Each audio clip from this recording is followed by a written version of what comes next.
2026 मसीहा मे 18 तारिख रे गोटे बहुत गुरुत्वपूर्ण राय रे सुप्रीम कोर्ट अपराधिक आईन एक मूल प्रश्न को विचार करथिले।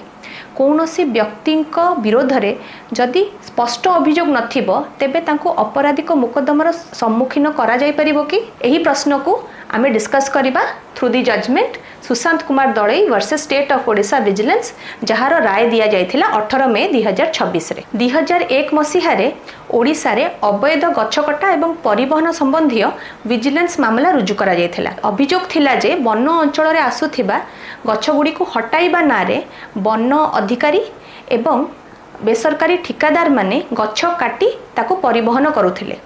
एही मामला रे prevention of corruption act, Indian penal code एवं ओडिशा फॉरेस्ट एक्ट अनुजाई अभियोग अणा जायथिला। एही मामला रे अभियुक्त मानक मध्य रे थिले जणे forest range officer Sushant Kumar Dalai.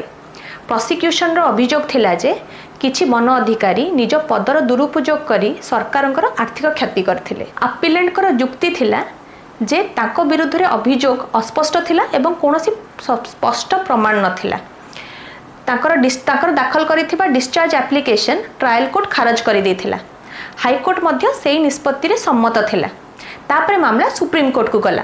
Supreme court तांकर एफआईआर, चार्जशीट एवं मामला संबंधी रेकर्ड गुडी को जांच करिथिला। सुप्रीम कोर्ट देखिले जे अपिलेंट विरुद्ध रे अभियोग गुडी को साधारण थिला एवं सीए कोनोसी निर्दिष्ट काम रे जड़ित थिले बेली तार स्पष्ट प्रमाण नथिला। तेणु सुप्रीम कोर्ट एक बहुत गुरुत्वपूर्ण आईन सिद्धांतर पुनरुक्ति करथिले जे क्रिमिनल लायबिलिटी स्पष्ट एवं व्यक्तिगत अभियोग उपर आधारित हेबा दरकार।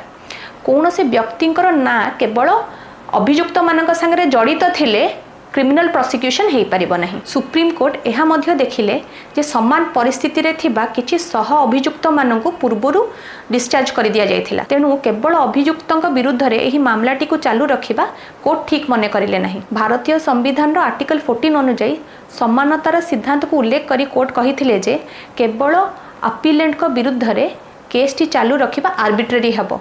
तेणु सुप्रीम कोर्ट कौनसी स्पष्ट प्रमाण नथिबारु अपील को अलाउ करथिले एवं अपीलेंट को विरुद्ध रे थिबा समस्त प्रोसीडिंग्स को डिस्चार्ज करथिले।